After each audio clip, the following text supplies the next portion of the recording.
Docteur, j'ai 25 ans et je suis toujours vierge. Et c'est grave. Aujourd'hui, je réponds à la question d'une de mes abonnées, dont une de vous en l'occurrence. Et dans cette vidéo, on va essayer de se parler de manière terre à terre. D'accord? Si vous êtes prêts, installez-vous. C'est parti.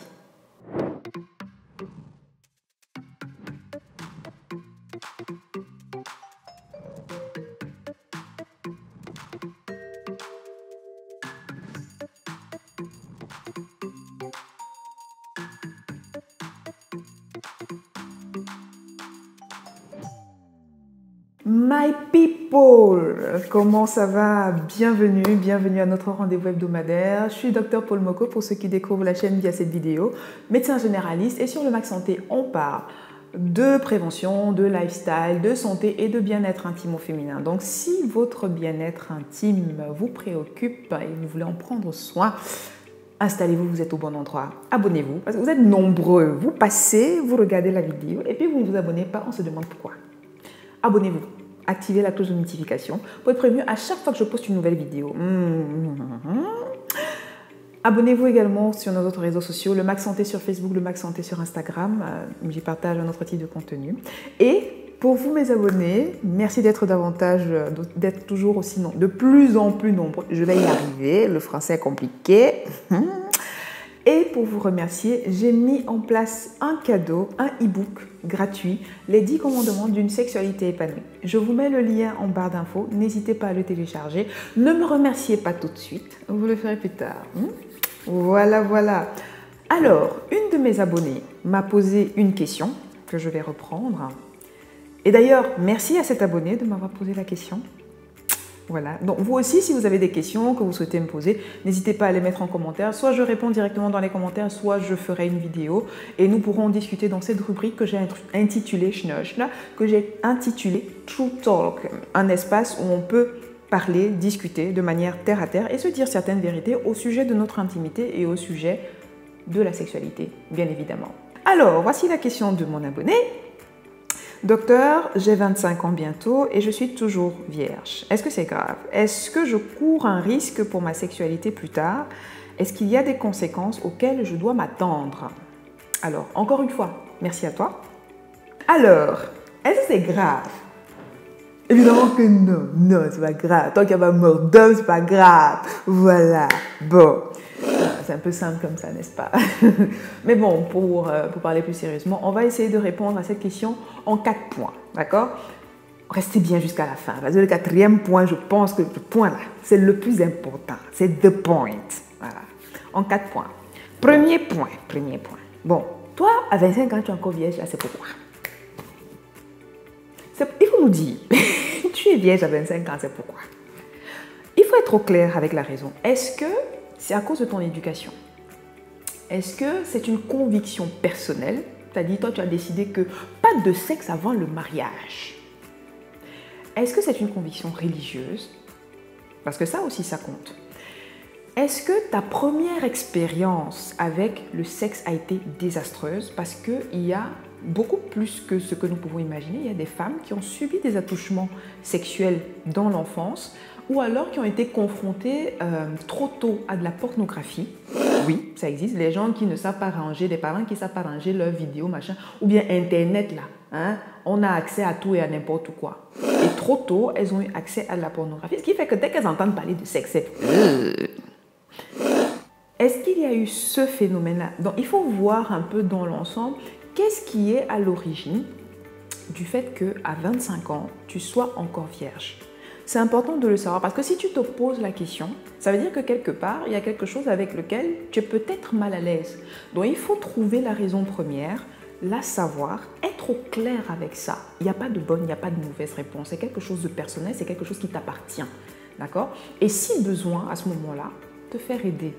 Oui, parce que s'il y a une notion de traumatisme, ça va être difficile d'entamer une vie sexuelle avec un partenaire s'il y a des choses qui ne sont pas nettoyées en arrière-plan. C'est important à savoir. Alors, la deuxième chose sur laquelle il faut creuser, c'est quel est le rapport que tu entretiens avec toi-même, avec ton corps. Super important. Alors, il y a plein de femmes qui se baladent dans la rue et qui savent elles-mêmes, elles ne savent pas à quoi elles ressemblent. Elles ont du mal à se regarder dans un miroir. Se regarder dans une glace et voir vraiment, c'est compliqué, c'est compliqué. Donc, est-ce que tu es au clair avec ton corps? Quel rapport est-ce que tu entretiens avec ton corps? Est-ce que tu fais du sport? Parce que le sport, ce n'est pas juste pour s'affiner, ça permet aussi de sentir les muscles, sentir son corps. Est-ce que tu te fais des massages au spa ou toi-même ou je ne sais pas quoi?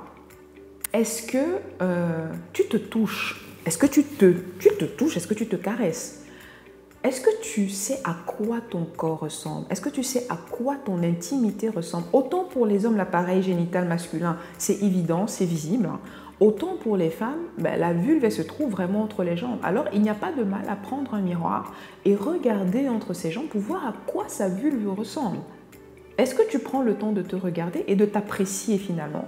Donc, c'est important de savoir le rapport que tu entretiens avec ton corps. C'est important de connaître son corps surtout et d'apprivoiser son corps, de comprendre son corps et de comprendre ses sensations. Sans ça, ça va être difficile. Toi-même, tu vas être surprise. Tu es avec un gars et puis bêtement, c'est ton gars qui t'apprend que tu as un point de beauté à la fesse gauche. Toi-même, tu n'es pas au courant. Tu fais ça comment? Il faut me dire, tu fais ça comment? Donc, important. Connais ton corps, apprivoise ton corps et comprends le rapport que tu entretiens avec ton corps. Super important. Troisième chose à laquelle il faut répondre, il faut faire attention. Comment ça s'est passé dans ton rapport avec l'autre, avec les autres, le regard de l'autre? Quand je dis l'autre, c'est ton partenaire ou tes précédents partenaires éventuellement. Parce que peut-être que tu as été avec des partenaires qui ne te valorisaient pas ou alors avec qui tu ne te sentais pas en confiance. Oui, parce que personne n'a envie de se mettre nu devant quelqu'un qui vous humilie ou qui vous insulte. Non, personne n'a envie de ça.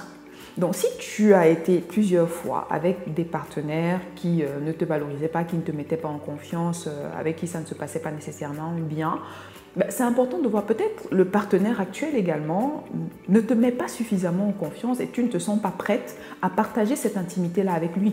Donc, il faut comprendre ça aussi et être au clair avec ça. Important. Tout ce que je dis là, c'est important. Bon, maintenant, quatrième et dernier point, le plus important. Le regard de la société et la corrélation sexe et âge.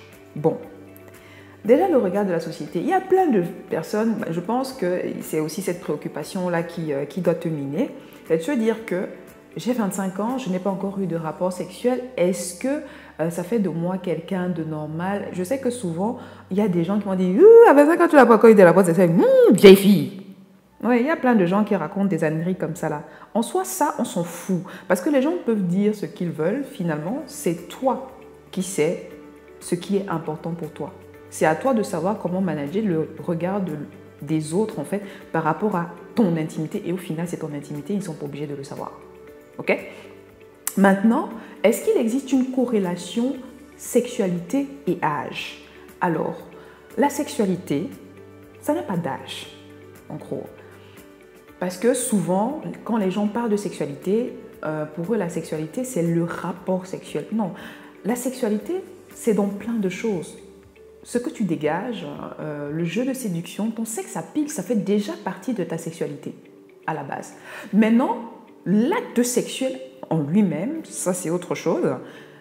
Ça, il faudrait que tu sois suffisamment mature psychologiquement et physiquement que pour entamer un acte sexuel. Mais non, après, passer ce cap-là, le sexe ne se périme pas. Oui, j'ai dit, le sexe ne se périme pas. Donc, que tu aies ton premier rapport sexuel à 25 ans, à 30 ans, à 35 ans, à 45 ans, on s'en fout, ça ne se périme pas. Tu ne tomberas pas malade, il n'y a pas de maladie qui te guette là parce que tu n'as pas encore eu de rapport sexuel, machin. Non, non, non, ça c'est faux, ça n'existe pas. Il n'y a aucune étude qui a démontré quoi que ce soit. D'accord? Tu es libre d'avoir des rapports sexuels au moment où tu te sens prête. Tu ne seras pas moins bonne au lit parce que tu as commencé à avoir des rapports sexuels un peu plus tard que les autres.